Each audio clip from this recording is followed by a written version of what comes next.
Hello and welcome to the Franchise Tag Podcast Betting Show. It is week 6, and as always, I am joined by Adam. Adam, you look really shocked when I said week 6. Then it is week 6.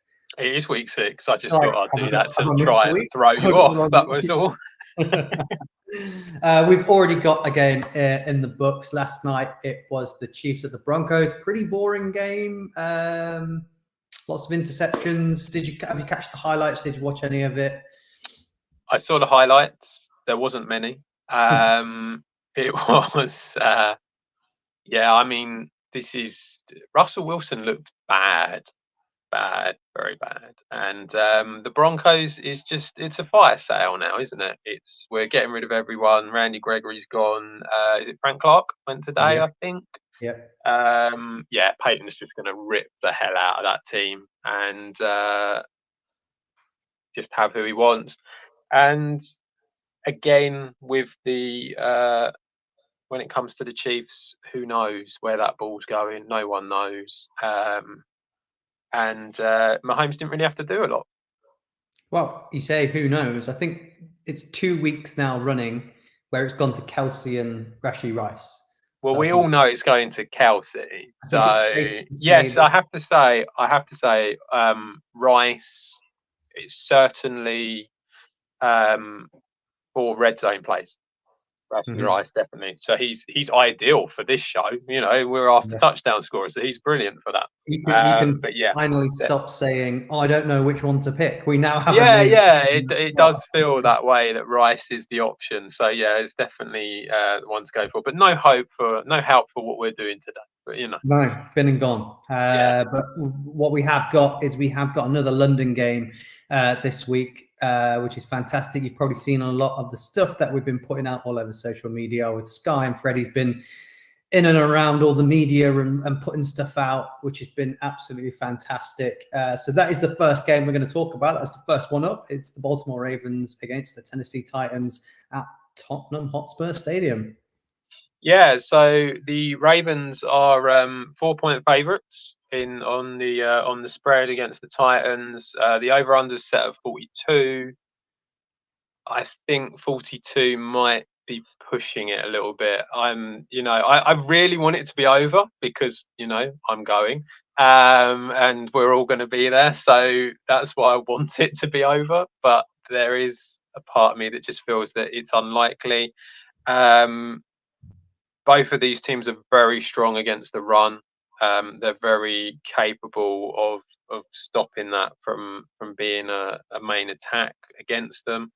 So I think a lot of this is going to have to be through passing. And to be honest, they're both pretty good against the pass as well. So I don't really see too much out of this other than two pretty decent defenses coming together. I like the Ravens for the win myself. I just think there's been a lot of drops. It's been quite well documented. There's been a lot of drops over the last few weeks. I think eventually that's got to come good. You have to feel that's got to come good. And also, if both teams are going to be capable of taking this run game away, you do feel like the Ravens have got slightly better playmakers than what the Titans have in the passing game. Yeah, definitely. I agree. I'm on board with that. I think this is the Ravens game as well. I just think they've got more talent across the board, haven't they? I think that's what's going to be the difference, and they've got the better quarterback as well. So usually that's a telling if to go, especially with betting, bet on the team that's got the better quarterback matchup. So I'm going Ravens with this one too. Who do you like for the touchdown scorers then, Adam? For touchdown scorers on the Ravens side, I think it's fairly evident how this goes now, where Lamar is predominantly the main his targets are. Mark Andrews at 7-4, I think is definitely one that you want to look at. A decent price for Mark Andrews. He hasn't really had many, but he's got to click eventually. And then Zay Flowers at 2-1. I think that's the other one that I just feel like they're the two that he always goes to. Like I said, I think that the run game is going to be pretty non-existent, to be honest, when it comes to both of these teams. I think they're going to be more than capable of stopping it. So I'm not really looking at Gus Edwards or Justice Hill, to be honest. I think that obviously they're both capable running backs, but just this isn't a great matchup for that. So I like the look of the two main receiving options. And then on the Titans side, it's tough to find anything in the passing game, and there's not a lot there that I really like the look of. The one guy that I did like the look of, just purely from the price, and I know I said that the running game is kind of, I'm thinking is going to be stopped quite a lot. But the one that I do like the look of him, maybe slightly in the passing game, but a running back, is Tajay Spears at 11-4. Just, I think the price is good. He's getting involved more and more each week, and I think that's a big price for someone who's shown that as a pass catching running back, he can, he has that speed and he has that ability. That's something a little bit different for the Titans that they haven't had in a very long time. Yeah, and he looked good when he was getting used last week. Later on in the game, he saw his most usage as well. 7 rushes, 5 targets in the passing game. So and managed to get in the end zone, which is only going to spur him on to want to do that again. So I think they're going to start, as the season goes on, using him more and more. Now he's proven himself. So I think we're going to see his usage ramp up a bit, and this might be the perfect game for him to come in if. Running straight down the middle with Henry isn't working. Spears will be there as a bit of help, won't it? So I agree with that. I really like the odds on Spears for this game. Yeah, I think, like as I said, I think it's just he's getting more involved, and so therefore you want to go down that route.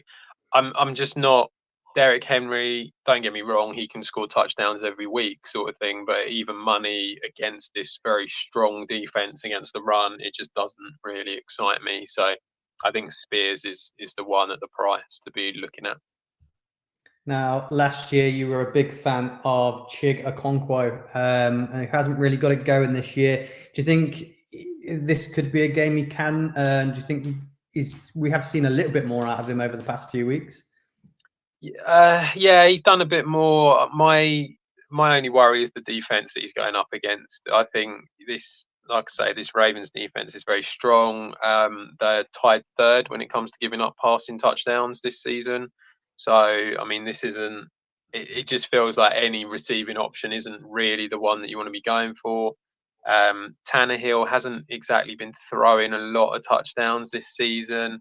I mean, DeAndre Hopkins hasn't even had one yet. So it does kind of feel a little bit like, as great as Okonkwo is and how good he did do in his rookie season, it just doesn't seem to have happened that much at the moment, and so that's the concern.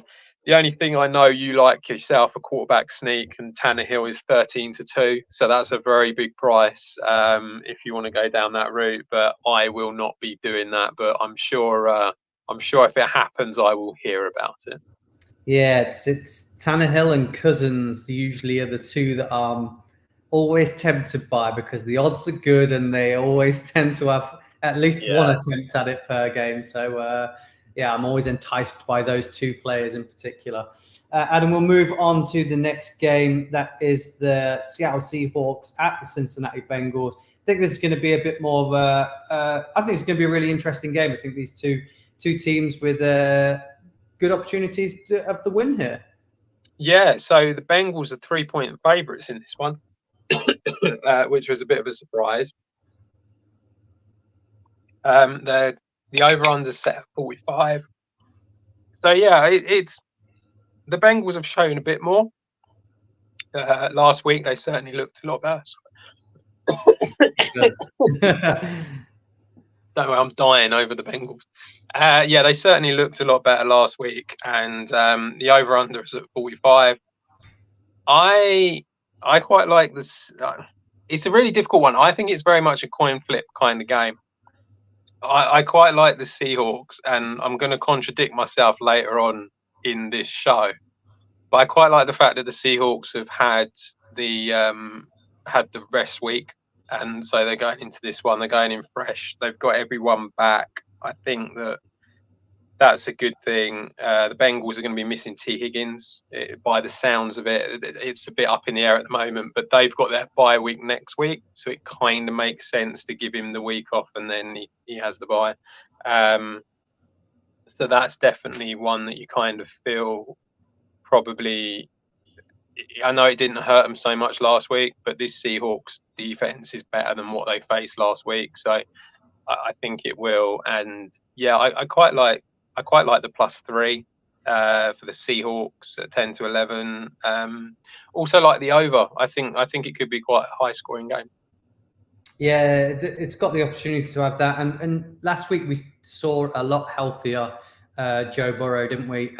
So it looks like he's now been able to put more pressure on that leg and sort of throw the ball better. And it showed in what their wide receivers managed to do. I think with this game, if you're really confident on either of them, would you be looking at the money line on this one rather than the spread? Yeah, I think if you're if you're really confident on the Seahawks, then I'd be looking at the money line. And if I was really confident on the Bengals, then I'd be taking the spread. So it's, that's kind of where you want to be going on it, because 3 points isn't that much really in the grand scheme of things. So I think because of that, it's definitely worth looking at the money line for the Seahawks. I'm not 100% convinced with the Bengals yet. I felt like Burrow didn't see much pressure last week, and I think that's why kind of everything played into their hands. And I think until I see him go up against a defense a little bit like the Seahawks, who can pressure the quarterback a bit more, then I don't know if we're necessarily 100% yet. Now, you said you were going to contradict yourself later. I'm guessing that's when it comes to the touchdown scorers. So who do you like in this one? No, the contradiction will be to do with the last game that we'll be looking at. Okay. So no, who I like in this one, when it comes to touchdown scorers, again, it's the same story really with the Seahawks. I like the look of DK Metcalf at 15 to 8. Like the look of Tyler Lockett at 15 to 8. They're both decent prices, and certainly ones that you want to be looking at when it comes to the Seahawks. On the Bengals side, it feels like T. Higgins isn't going to play. The fact that Tyler Boyd is shorter than T. Higgins makes it feel very much that T. Higgins isn't going to play. So, but I'm not overly fussed about Tyler Boyd. But certainly at 6 to 4, I think is quite short for him. Obviously, Chase at 11 to 10 it could be a decent price. I mean, he scored 3 last week. I think that he's one of these guys, as I've said before about, your Tyreek Hills and all that. If you can get over evens, then it's worth looking at. But the one that I do kind of like the look of, and I think that he's probably going to have to get a little bit more involved, because I think they're going to try and mark Chase as much as they can. Trenton Irwin at 3 to 1. I think that's the one at the price on the Bengals side that you need to be looking at. And he isn't that bad. He's not amazing, but he isn't that bad. And the Bengals don't really have much of a tight end set up. I know they've got Irv Smith, but he doesn't really seem to play much. Whereas for Irwin, comes across almost as a bit of a receiver type tight end. It's kind of a bit of a hybrid a little bit in the way that he plays. So I think that he's the one where the ball is more likely to go at 3 to 1. Yeah, I'm glad you brought him up, because he was the guy I was going to bring up. I'm definitely going to be having any time at 3 to 1 on him. I liked him when he was in the games last year, won us a bit of money last year when he got his chances. And last week, it looked like, again, he was in and took his chances. We didn't see him for the first 3 weeks. He got 1 target in week 4, and then week 5 up to 10 targets. So caught 8 of them. So I think it's a no-brainer really to go for him. I think we definitely know that T. Higgins isn't going to play. I think it was labelled that he was going to miss a bit of significant time, sort of 2 to 3 weeks. So he's definitely not going to be ready now. So I like Irwin over Boyd as well. I think I've seen enough from him when he's in to see that he's got the relationship with Burrow, that he trusts him, and 10 targets shows that he definitely does. So Irwin at 3-1 is definitely where I'd be looking at. Yeah, I think at the price as well. That's the other thing. It's like it's so much bigger compared to what Boyd is, and I just feel that Boyd is a good receiver and he's been around for a long time, but in the last couple of years, it feels like he has sort of disappeared, obviously behind Chase and Higgins a bit. And I just think, like you say, you can't ignore the fact that when T Higgins comes out, Irwin gets a lot of target, and so you just have to go down that route, and it's kind of a bit like Adam Thielen. No one wants to back it, but you have to, because that's the one. They're the ones that they're getting the targets, so they're going to. Yeah. The next game up, Adam, is the Detroit Lions at the Tampa Bay Buccaneers. Yeah, so the Lions go into the Bucs. They are 3-point favorites as well, the Lions, in this game, which is, I think, considering the way they've been playing recently, I can kind of understand why they've been put as 3-point favorites. But they are going up against the tough Bucs defense. They're top 10 in when it comes to giving up touchdowns in both sections. So they're not going to be easy to beat. The over-unders at 42.5. Quite like the over for this one. I think the Bucs defense will be tough, but I could see both teams hitting 20 plus in this game. So I think the over is definitely one that could be worth looking at. My only concern is obviously Jared Goff being outside. He doesn't like it. He's not very good when he's outside. He prefers being in his dome. So that is a bit of an issue. But I think the Lions, I just think that offensive power might be just slightly too much for the Buccaneers in this one. Yeah, a lot of people said last week Panthers playing Lions last week would be their best opportunity because they were out without Gibbs, they were without Amon-Ra St. Brown, and people were a little bit like, are they going to be as explosive as what they usually are, missing some weapons? And they stuck 42 points on them. So I've got no doubt that for me, the Lions, when the power rankings are coming out, they're in that talk of being the 5th, 6th, 7th, around that strongest team in the NFL at the moment. So I think they comfortably beat a Buccaneers team that's a bit hit and miss for me at the minute. Sometimes they look good, sometimes they don't. Lions look pretty good most weeks. So yeah, I think the fact that the Buccaneers they're 3-1, aren't they, at the moment? I think that could quite easily have been 2-2 or even 1-3. So I wouldn't necessarily say that the Buccaneers are anything special. Certainly offensively, I don't think they're anything special at the moment. And as you say, the Lions have looked decent. So yeah, it's not a bad one. I would expect the Lions to do pretty well. I think that there is a talk about Gibbs is still questionable, I think, for this week. Now Laporta's got a calf injury, so we don't know if he's going to play. There's the implication is that he might try, but that we don't know 100% if he's going to. So they're going to be without people again, but like you say, it didn't matter too much last time. So. Yeah, just next man up, really. I think, again, as I was saying earlier, when it comes to betting, bet on the team that's got the better quarterback. And I think Jared Goff is the better quarterback in this game. And such a close spread, it's a no-brainer.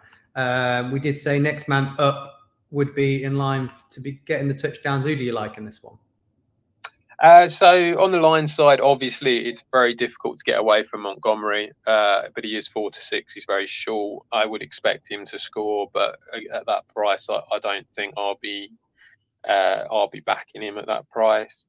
And the other main one, if Sam Laporta is playing, he is 21-10. He was 2-1 last week, so it's not, the price hasn't really changed that much. It's about the same. I get the feeling the fact it's gone bigger makes me feel that he might not, personally. He might miss this one, but if he is out there, then 21-10 is a great price for him. On the Bucs side, there's talk about Mike Evans has picked up an injury, that he might not be playing in this one. So Chris Godwin at 2-1, I think, is a very big price for a guy who doesn't seem to get as many touchdowns as what he did a few years ago, but he's still a very good player, and they've got to pass it to someone. The Lions are pretty decent against the run, but you can pass on the Lions still. They're currently tied 21st when it comes to giving up passing touchdowns. So I think because of that, Godwin is one that you want to look at 2-1. I like the look of him. When it comes to the rest, there's not really a lot of anything else when it comes to the rest of the Buccaneers side. I'm not a particularly big fan of one. So I wouldn't really be going for that. But yeah, I mean, Godwin's the one that I like the look of. Yeah, when you talk about the fact that Laporta might not be in there, would you then look at the odds of the next man up at tight end with the Lions, or yeah? Yeah. So I mean, this is kind of a bit of a common one that you want to look at. Am I right that I think it's Brock Wright, isn't it? Brock Wright, yeah. So I've got it on the screen there for you. Yeah, at 15-4, Brock Wright is one that you do want to be looking at. I think you're starting to see now more and more how important the tight end is to Jared Goff and how much he is using that position. I think more. I mean, last year we started seeing it a little bit, didn't we? Brock Wright got in a few times and stuff like that. Yeah, if Sam Laporta misses, Brock Wright is definitely one that you want to be looking at. And because he uses him so much, I don't normally go down this route, but sometimes it is worth having a look at the 2 or more, because I don't know what the 2 or more would be for Brock Wright, but I would imagine it would be pretty decent. Let me have a quick look. Brock Wright 2 or more. 45-1. Yeah, you see. So if Laporta does go out, then that's the one to get on pretty quick. Yeah, these are the ones we were saying that usually we get the news before the betting companies get on it. So if you can keep your eye on this one, because that's one where we talked about this last week, didn't we, Adam? If you can get on these ones early before the odds change, you can make some really good money off of not a lot, which is so that's yeah. I mean, the fact that Laporta has already gone out to 21-10. So when I looked at it last night, it was 2-1. It's now 21-10. It's going that way already. So, he may well play, but Brock Wright is one. And, 45-1, you don't have to, put a couple of quid on it. You don't have to put too much on it, and you could end up coming out with something a bit better. So, yeah, it's definitely worth having a look at something like that. Yeah. Would you look at any of the others, Monty? Would you look at him? Are the odds too short for you for Monty? Yeah, I don't really. I mean, it's quite rare that I go for the 2 or more or anything like that, but it is kind of like they're the ones when there is the injury, and it hasn't changed yet. They're the ones you want to go for, but no, I wouldn't be looking at the others myself. Now, the next game up for us is the New York Giants at the Buffalo Bills. Yet again, another week with the New York Giants on TV.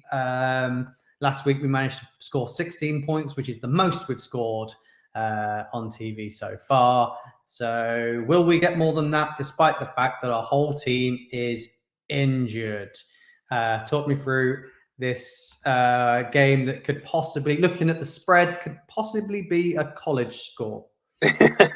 Yeah, so the over-under for this game is 44, but the spread is +15 to the Giants, which, if I can quickly work that out, I think that means they're expecting the Giants to get 14 points, maybe 15. I mean, not a lot.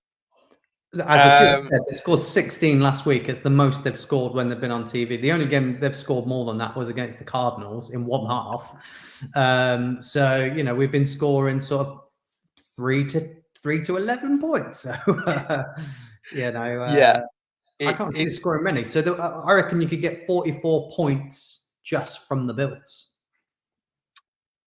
Well, I mean, yes, you could, but I think it might be one of these where you might want to avoid the total, because it's like these teams, they don't do, they don't just put points up for the fun of it most of the time. So I think what you might see is the Bills go, say, like 21 points to 3 up quite early, and then just run the ball and do that. I could see that happening in this game, and then not a lot else to say. Yeah, I think the Bills will win it pretty comfortably. The Giants, we don't really know what's going on with Barkley at the moment. Again, it's like there's a lot of he might play, he might not, but it's looking like he's not going to. Daniel Jones is out now, that's been confirmed. So yeah, it's Tyrod Taylor and not a lot else, to be honest. They just don't want to throw the ball to Darren Waller, which is odd to me. I just do not understand it at all.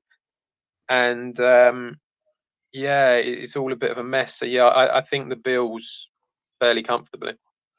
Yeah, 3 of the O-linemen, potentially 4, are all out, including your best one. Your quarterback's out. Waller's got a groin injury. Why would you put, even if Saquon says, look, I think I'm healthy this week, why would you even risk putting him in when he's just going to get battered? I don't think, you may as well just roll with the backups and just see how it goes. See what you've got down the stretch for next year in the backups. I think that's what you use this game for. See if there's some players you want to keep hold of, because I wouldn't risk any injuries to people you want to keep. So yeah, so you've got loads of people getting in the end zone in this game. Well, but the problem is that they're all quite short. So yeah, I see. Like I say, I could see this being like a 21-3, and then it not a lot else happening. So I think this could be quite a difficult one to actually find anyone that you really, really like. We've been with him for the last couple of weeks. He's had touchdowns the last couple of weeks, so we're just going to carry on with Gabe Davis at 2-1. They seem to want to keep him at 2-1, so we will keep going with Davis at that price. But the biggest weakness in the Giants' defense is the run game. And I do wonder if we do end up with that sort of situation, whether Damian Harris, Latavius Murray, both at 3-1, whether that could be the one that is the bigger price to go for.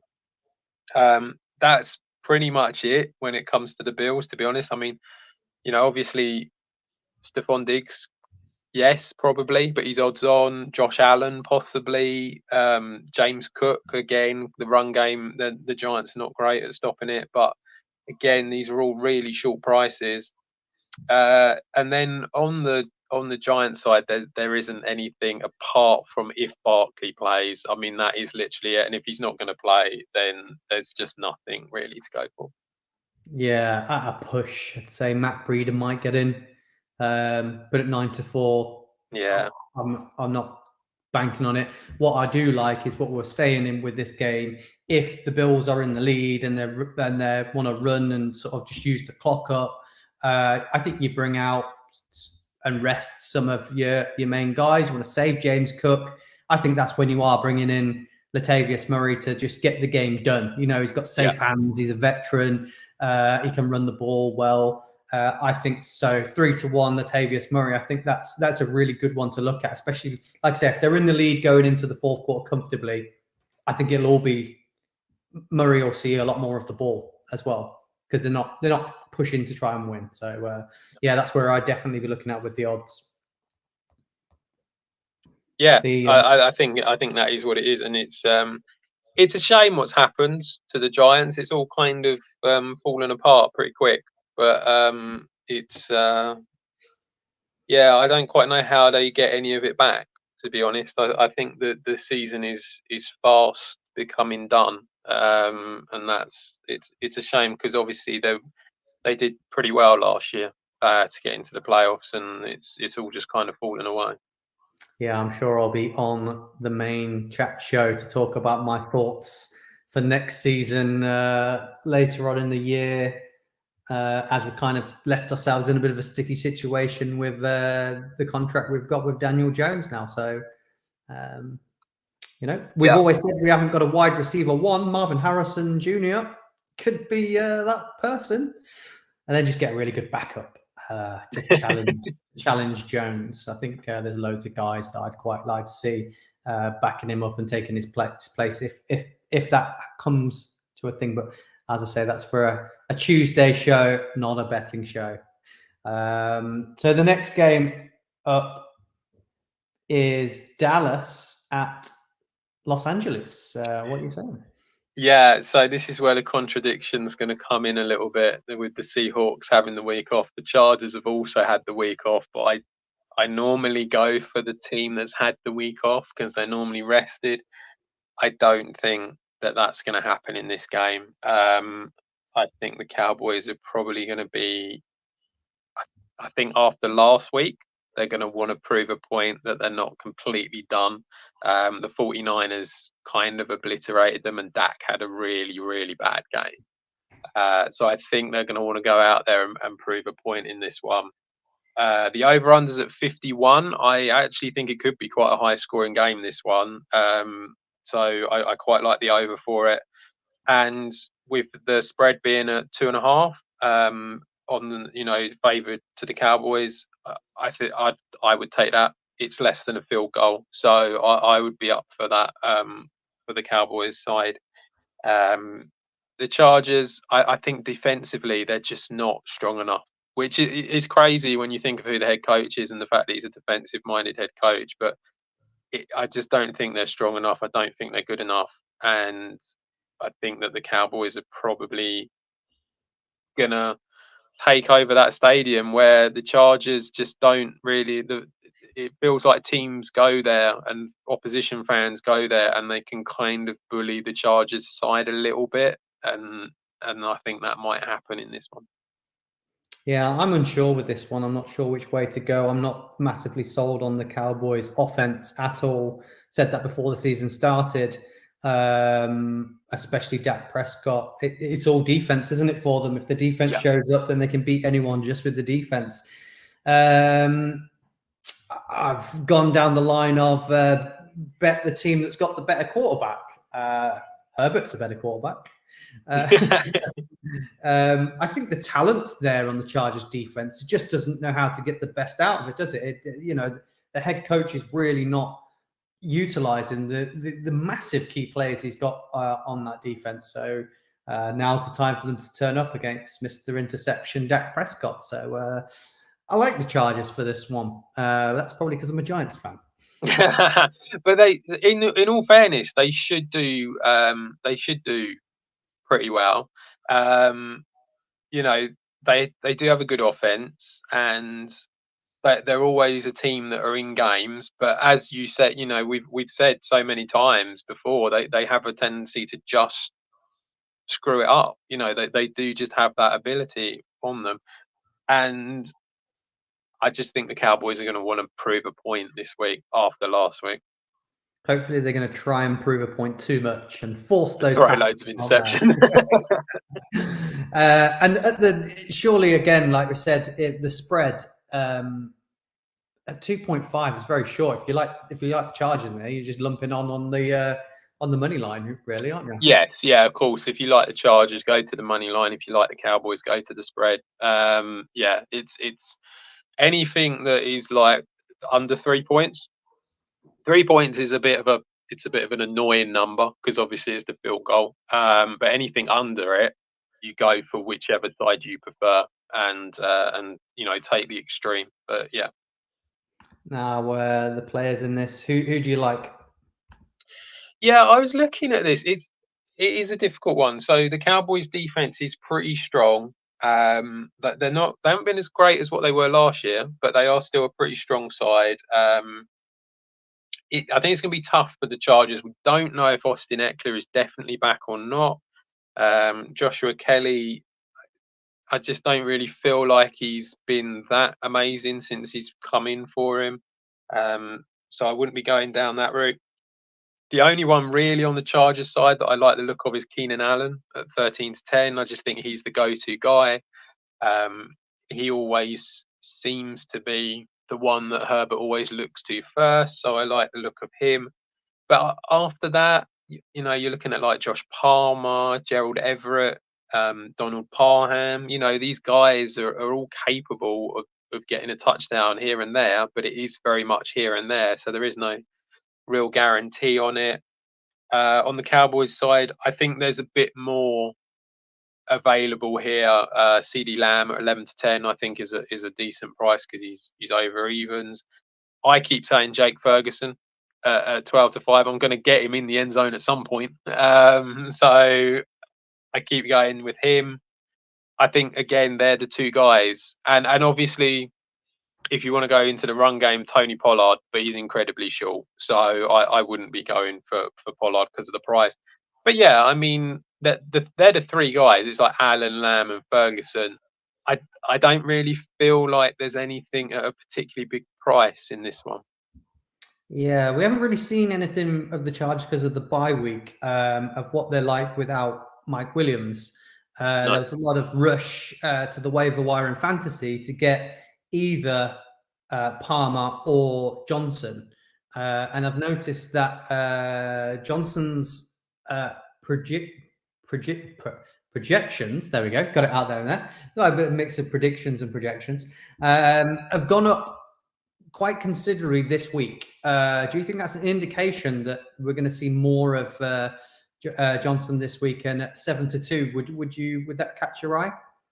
So he should be getting more involved. You know, that's kind of the logic, is that they should be going down that route to Quinton Johnson, because, you know, I mean, at the end of the day, when we had the draw, you know, he was taken in the first round with all the other wide receivers. He was sort of mentioned in the same breath as all the other wide receivers. So you would think that if the pathway became clear for him, he should be being used in the same way that Addison is being used or Flowers is being used, but he's not.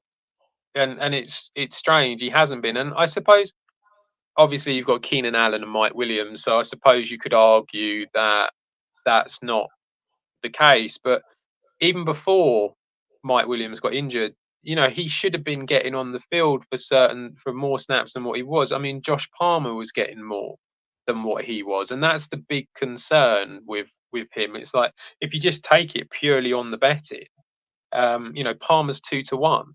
So why is Palmer 2 to 1 when Quinton Johnson's 7 to 2? You know, it does feel like he's just not developed quite in the same way that these other rookie wide receivers have, and he's just the one where it hasn't quite happened yet, and I'm not quite sure why, because I kind of feel like he's got everything around him that he needs. You know, he's got a very good quarterback there, and he should be getting better, but it just doesn't seem to be happening at the moment. But I don't know, maybe there's something else in it. But yeah, it's a nice price. I probably wouldn't, just because I'd want to see him do something first. Yeah.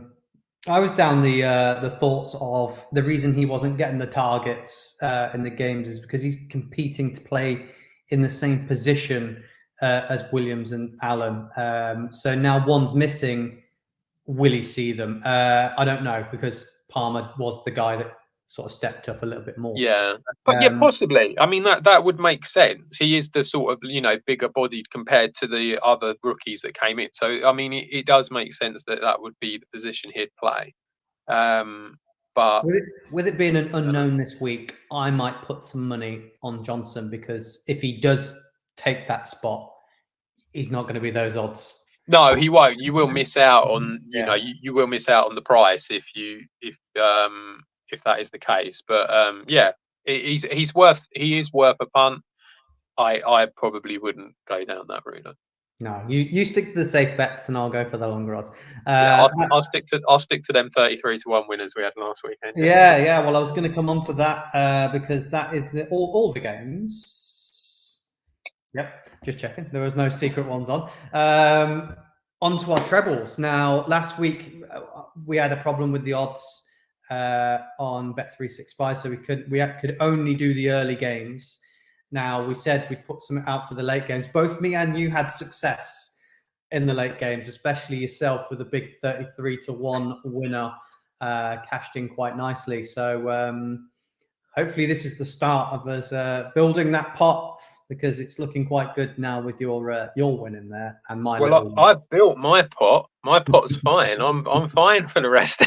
Yeah, you're done for the rest of the year. You're just playing on winnings for the rest of the year and still got some left over. Should we start with Sky's treble? Because apparently I've not seen it. You've got it. So, and you said yes, it was I've got Sky's treble. Start off with who you've just been talking about. Quinton Johnson is his first one that he's gone for. I'm going to assume it's the price that he likes the look of, and obviously Mike Williams not being there. Jackson Smith-Njigba, he's gone for. Bit of a, don't know, hasn't really been getting involved much, so bit of a strange one. They're the two rookies, aren't they, that haven't really been getting involved. So, but he's gone for him. Maybe there's a hope that, I don't know, he'll do something. And Jalen Waddle, he's gone for 36.8 to 1. Wow. We know why that's so high because we've just looked at the odds. And I would have thought the odds were pretty tasty on Jackson Smith-Njigba as well, considering the odds were fairly decent on both DK Metcalf and Tyler Lockett. Yeah, I don't actually. I mean, they are good, but I don't think they're not the same as Quinton Johnson. Oh, he's 3 to 1. Oh, okay, so they're not too far off. It's pretty much the same. So yeah, 3 to 1 for Jackson Smith-Njigba, 7 to 2 Quinton Johnson, and Jalen Waddle, I think, is quite short. I think he's 11 to 10, or at least he's 11 to 10 for Jalen Waddle. So yeah.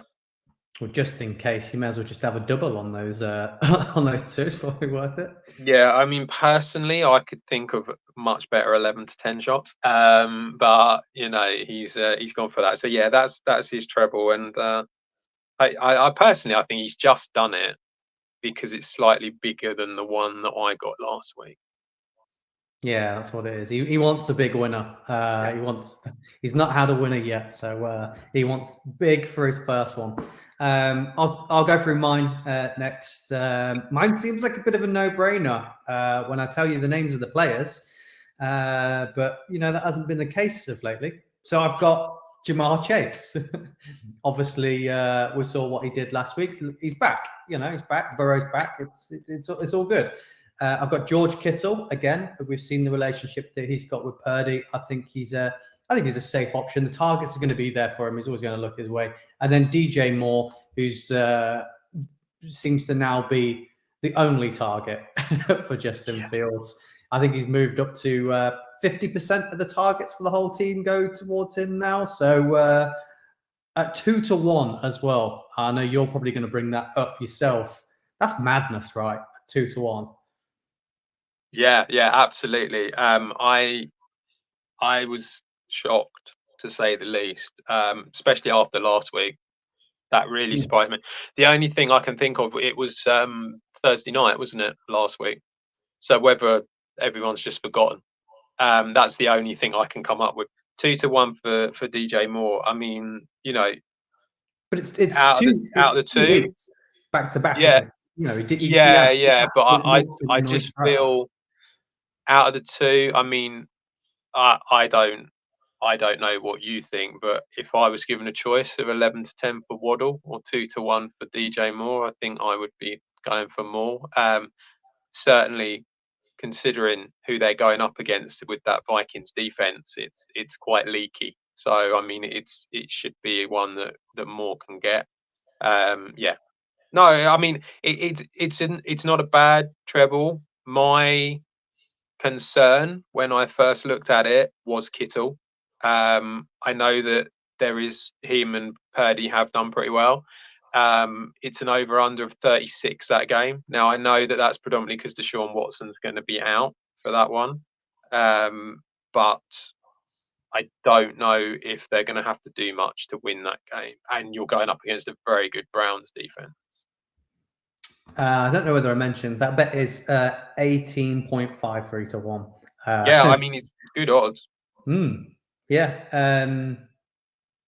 Adam, what have you got for us? Me, I had quite a lot of guys that I could have gone for in the early games. I actually had 7 down for, and I managed to drop it down to 4. And now the one I've taken out, if he gets a touchdown, I'm not going to be happy. So my 3, Alvin Kamara, 6-5, going up against the Houston Texans defense that cannot stop the run. DJ Moore, as we've said, at 2-1, going up against the Vikings defense that can't stop anything. And finally, so I was going to go Adam Thielen, but I've gone for Calvin Ridley instead. 7-4. They are at home against the Colts. Now, the Colts defense against the pass isn't too bad. They're pretty good. But I think Ridley had a couple of quiet games, didn't he? And then he sort of came back in the last one, last week against the Bills. And I think that Lawrence has got to start targeting him more, I think, if they want to be successful. So, yeah, they're my 3, 17.15 to 1. So, not quite as big as some previous ones, but still a pretty decent one. Yeah, still a good return on that. Now, oddly enough, both of our bets are all the early games again, aren't they? They are, yes. Now, I have done, and I always do this, both me and you both do this. I think we that's the main bulk of our show last year, wasn't it? We talked about an early treble and a late treble. I have done a late one. Do you want to know what it is? You want me to go through it? Oh, go on then. My late treble is a guy that we've said, he's got in the end zone every single game he's played. It's David Montgomery up first. Then I've gone with Jacoby Myers. Looks to be a good option in the end zone again last week. And then Garrett Wilson, a bit of an odd one, but when you're looking at the late games, they were slightly harder to choose from for me. Of which game I thought you might get somewhere with. And I thought the Eagles secondary's not been fantastic, so I thought Wilson might get in there. It is still Zach Wilson, though, isn't it? Throwing the ball. Well, he's a great player now, MVP player now, isn't he? Yes, he was a great player as he lost the game. Yeah, brilliant. Yeah, I mean, it's not a bad one. The evening games are tougher, certainly, in this weekend. Myself, I went for Tutu Atwell, 2-1 against the Cardinals. Chris Godwin, 2-1 against the Lions, and then Devonta Smith against the Jets. The Jets are, I think this is a Devonta Smith game, this one. I think AJ Brown is going to be up against Sauce Gardner, isn't he, for most of this game. I think that this is a Devonta Smith game. Put them 3 together and you got 22.4 to 1. So I kind of like the look of them 3. Yeah, no, your 3 sound good. Garrett Wilson's the one that would concern me just because of that Wilson. I had to put something in there to bring the odds up a little bit. Mine was only 15.5 to 1. That's not bad. It's not bad. So, can I just quickly say, if you want to, not safe, because none of these are safe. These are all like unlikely to happen, being trebles.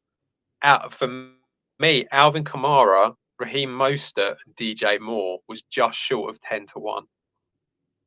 So, I mean, it's not as big, but, it's still 10 to 1. So, yeah. Yeah, bank it, get it in your back pocket and use that to put some of these crazier doubles and anytime touchdown scorers, and maybe get yourself a little Tannehill Cousins double going. Yeah, you hope. Well, that's all we've got time for. Adam, thanks for joining me. Thanks for the odds as well. Best of luck to all your teams. And again, we're all 4 of us are at the London game this weekend. So if you do see any of us, come say hi. So looking forward to that. Till then, goodbye.